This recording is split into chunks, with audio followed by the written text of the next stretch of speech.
Hello, friends, and welcome back to Stoic Wisdom, a sanctuary where we uncover timeless lessons from Stoic philosophy to live a life of meaning, tranquility, and strength. Today, we're diving into a topic that's not easy but profoundly important. How do you know when a relationship, be it with a friend, a loved one, or even family, is holding you back, causing you to lose yourself? Have you ever paused to wonder, am I holding on to this relationship out of habit, obligation, or fear of change? Perhaps they were once your world, a friend you laughed with under endless summer skies, a family member who felt like your rock, or a partner you thought would walk beside you forever. But then, one day you notice, their presence no longer brings joy or peace. Worse, you no longer feel like you. The Stoic philosophers, Seneca, Marcus Aurelius, Epictetus, taught us that a life well lived is one where you're free to become the best version of yourself. Sometimes, that freedom requires the courage to face a hard truth. Not every relationship is meant to last forever, but how do you know when it's time to let go? How do you move past the guilt, fear, or regret of releasing someone who once meant everything? In this video, I'll guide you through 11 clear signs that it's time to re-evaluate a relationship, whether it's a close friend, a loved one, or even family.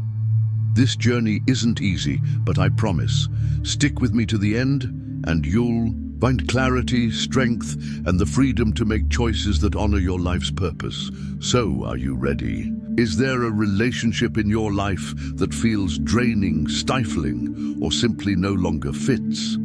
Let's explore these signs together and learn how to let go with courage and peace, the Stoic way. Don't forget to hit like and subscribe to join us on this journey with Stoic wisdom. Let's begin. Sign 1. The relationship stifles your growth. Have you ever felt stuck, like you're trapped in a loop, unable to move forward no matter how hard you try? The culprit might not be a lack of effort, but a relationship quietly holding you back. This is the first and one of the most common signs that it's time to reassess your connection with someone, be it a friend, partner, or family member. Imagine you sign up for a yoga class to boost your health, or excitedly share plans to learn a new skill, like graphic design. Instead of encouragement, you hear, "You think you can do that? Don't waste your time."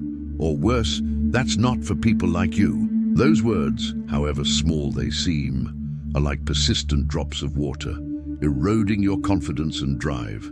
Seneca, the great Stoic philosopher, wrote, "You must associate with those who lift you up, not drag you down." This isn't just philosophical advice.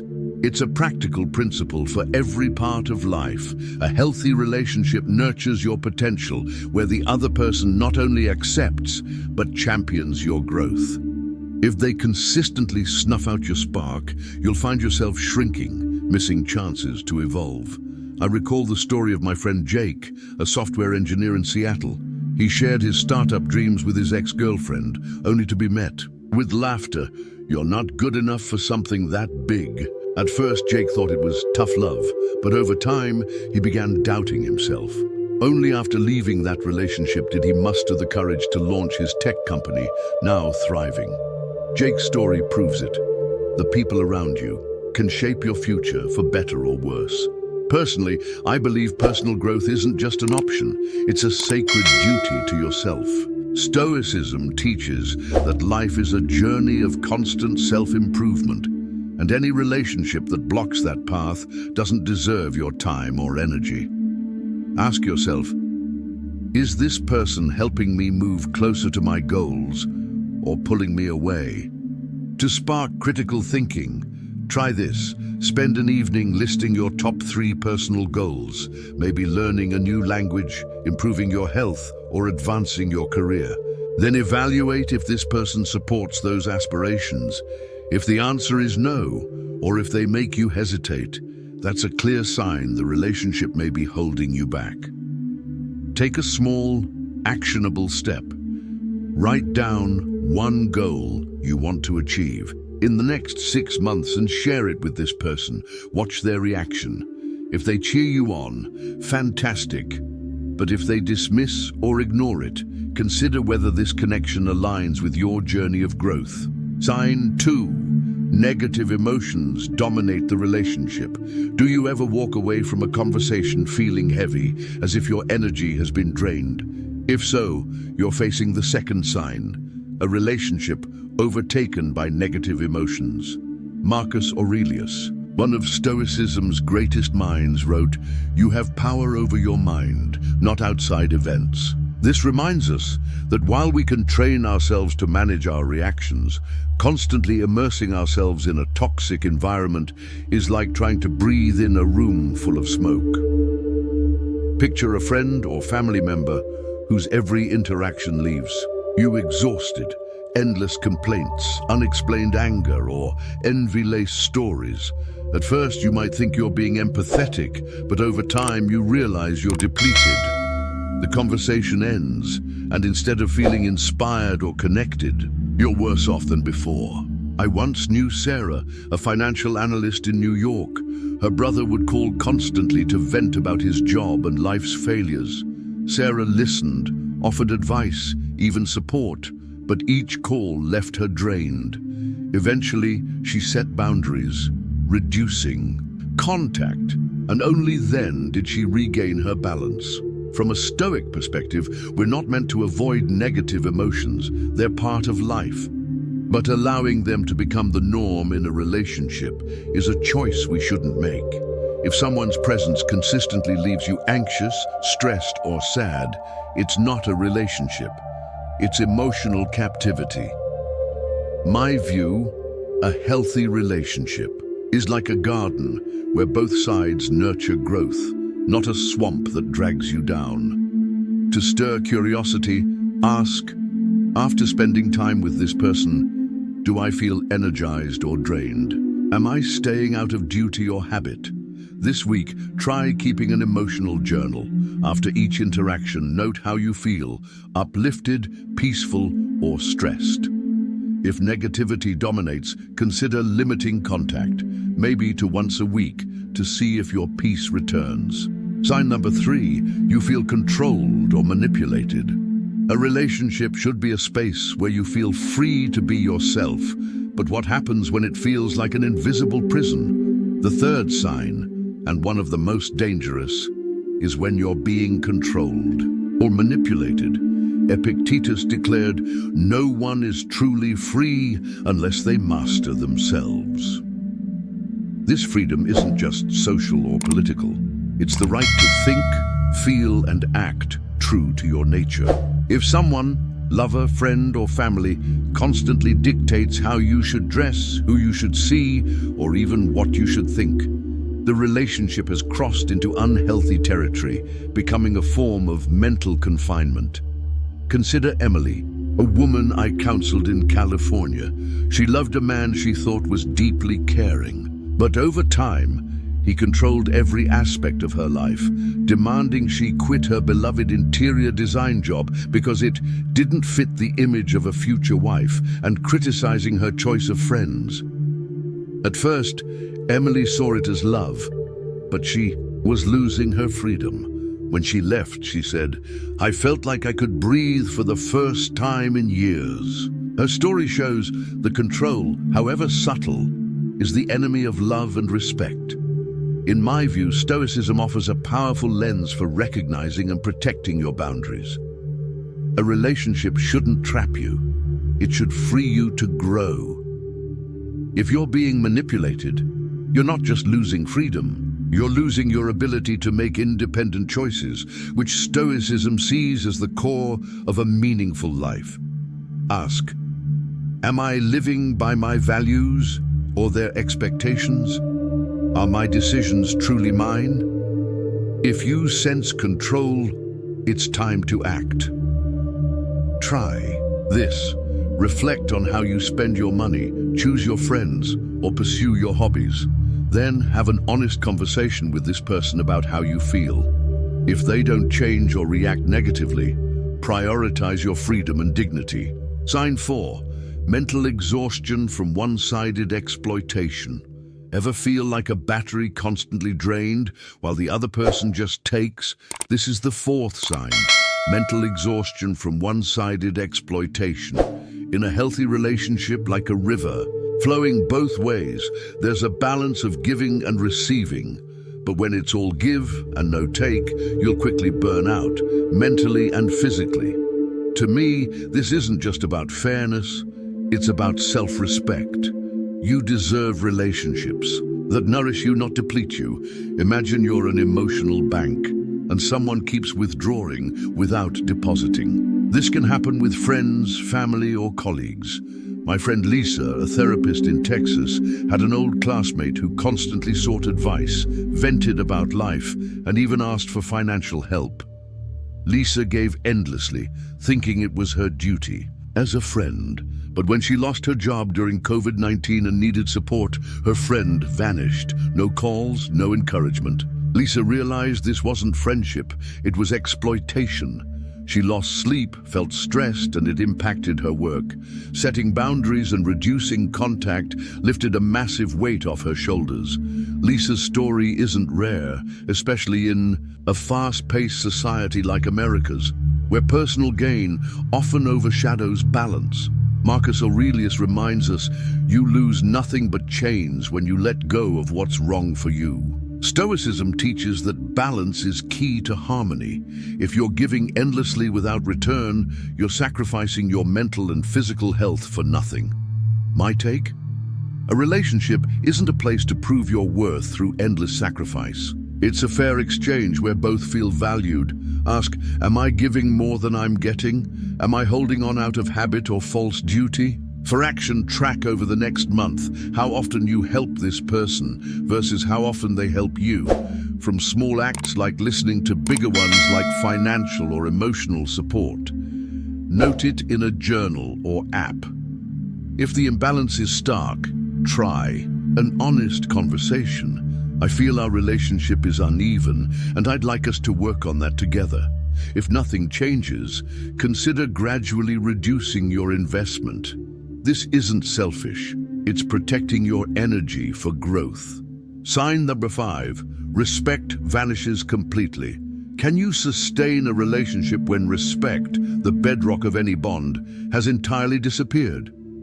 This fifth sign is one Stoicism urges us not to ignore when someone consistently belittles, insults, or disrespects you. Respect isn't optional, it's the core that keeps a relationship alive. Without it, the connection becomes a source of toxicity, undermining your confidence and emotional control. In America's culture of individualism, many confuse enduring disrespect with patience, but Stoicism teaches that such endurance is self-destruction. Take Michael, a talented painter in Florida. His father, rooted in traditional values, mocked his career, calling him a useless dreamer and comparing him to siblings thriving in business or engineering. Those words cut deep, sowing doubt and causing sleepless nights that stifled Michael's creativity. He justified it as old-school tough love, but eventually saw it was holding him back.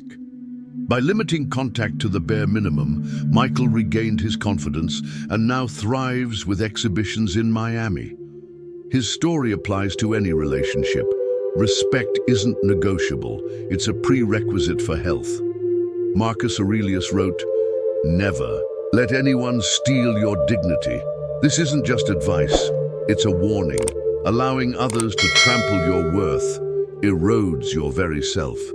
Stoicism empowers us to set firm boundaries. A relationship without respect isn't a relationship, it's mental oppression. You deserve those who uplift, not diminish you. Ask, is my dignity at risk here? Am I staying out of fear or habit?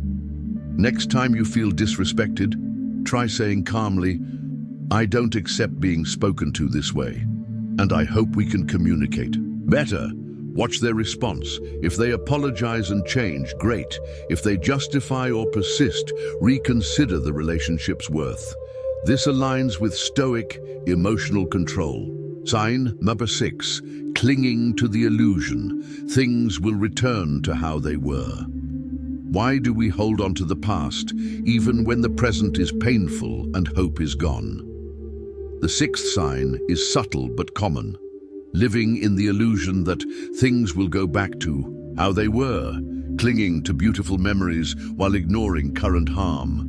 Stoicism teaches us to face reality bravely, not hide in futile illusions. In America's fast-paced, social media-driven world, fear of change traps many in this cycle, but clinging to the past is the enemy of growth. My friend Anna stayed in an emotionally abusive relationship for years. She cherished early memories, romantic, California beach sunsets, whispered words that made her feel special, but over time, sweetness turned to constant criticism and control. Anna hoped he'd change back, even attending self-improvement courses to fix the relationship. But things worsened. She became depressed and isolated. Through Stoic readings, Anna realized beautiful memories couldn't justify a toxic present. Ending the relationship freed her to focus on her career and healthier connections. Anna's story reminds us, don't let the past hold you back from a better future. Marcus Aurelius said, focus on what's before you and don't let your mind wander to the past or future. Stoicism helps us let go of illusions and act in the present, where we have control. Ask, am I living in memories or reality? Am I sacrificing my present for an unrealistic hope? Try this. List the negative changes in the relationship from past to present. Say, from care to indifference. If the good old days are gone, focus on your present and future. Join a support group or read Stoic texts to strengthen your resolve. Sign number 7, you're forced to compromise your core values. Your values are your compass, but what happens when a relationship forces you to betray them? The 7th sign is serious, demanding immediate action. When you must lie, cheat, or go against your conscience to maintain a bond. Epictetus said, if you lose your values, what's left to hold on to? Losing them means losing yourself, leading to lasting inner turmoil. In America's success-driven culture, many compromise values to keep relationships, but this distances you from your true self. Consider David, a Chicago entrepreneur. His close friends pressured him into shady business deals to preserve friendships and opportunities. David, raised on honesty and integrity, knew it was wrong, but hesitated under their persuasion. This is just how the world works. He joined a few deals, but guilt caused sleeplessness and stress, impacting his health. Leaving those friends cost him some opportunities, but it restored his peace. Now, David runs an ethical, successful company, proof that protecting values leads to lasting success. His story shows a relationship demanding you sacrifice values isn't a relationship, it's a dangerous trade-off. Stoicism teaches that living true to your values is the only path to true peace. Compromising them for others comes at too high a cost. Ask, does this relationship make me a better person or force me to be someone I don't want to be? Am I compromising values to avoid conflict? Identify your 5 core values: honesty, kindness, freedom, responsibility, creativity. Check if the relationship violates them. If so, discuss solutions with the person or consider leaving. This aligns with Stoic wisdom for a meaningful life. Sign number 8, imbalance becomes the norm. Ever wonder, am I giving too much and getting nothing back? A healthy relationship is like a duet, balanced, harmonious giving and receiving. But if you're always sacrificing, putting their needs above yours, that's the 8th sign, chronic imbalance. Stoicism teaches that balance is key to inner peace. When a relationship tilts one way, it doesn't just hurt, it erodes your core worth.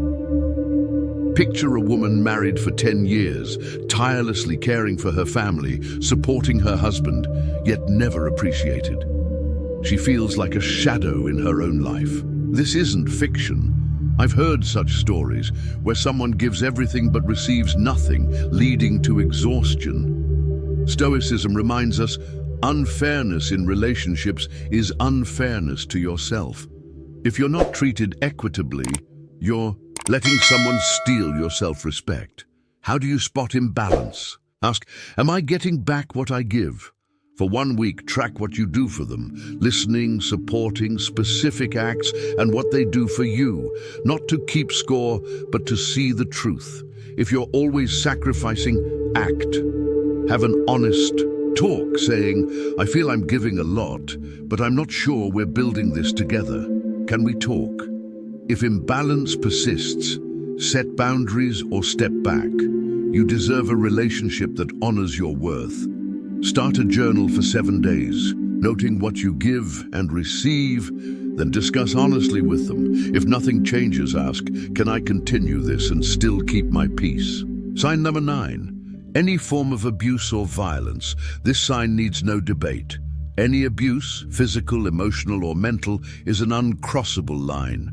Stoicism champions human dignity, and no one has the right to violate yours. If you're in a relationship where you're hurt, manipulated, or made to feel unworthy, it's not just a sign, it's an alarm. Imagine someone enduring emotional abuse, constantly criticized until they believe they're not good enough. I heard of a young man in Chicago whose friend humiliated him in group settings, disguised as jokes, until he stopped voicing opinions.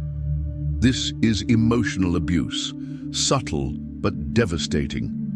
Stoicism teaches that no reason justifies staying in an environment that destroys your dignity. You are a rational being deserving respect. Ask, is my dignity safe here? If not, act immediately. Leaving isn't weakness, it's courage. Seek professional help. Counselors, hotlines, trusted friends. In the US, call the National Domestic Violence Hotline at 1-800-799-7233. Don't wait for a perfect moment. Your dignity isn't negotiable. If you suspect abuse, document specific incidents that hurt you.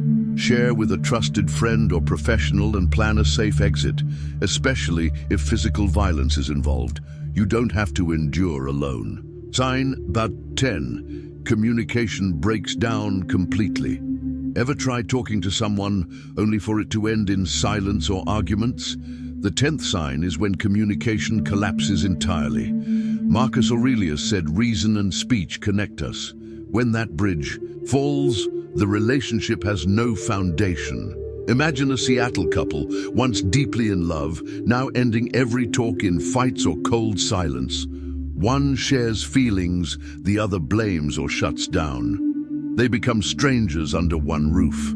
I've seen this in love, friendships, and families. Without communication, the relationship dies. Stoicism teaches that communication isn't just speaking, it's listening and understanding. If that's gone, what are you holding on to? Ask, are we still connected? Try an honest talk with rules. No blame, no criticism, just listening. Say, I feel we're not connecting like before. Can we figure this out?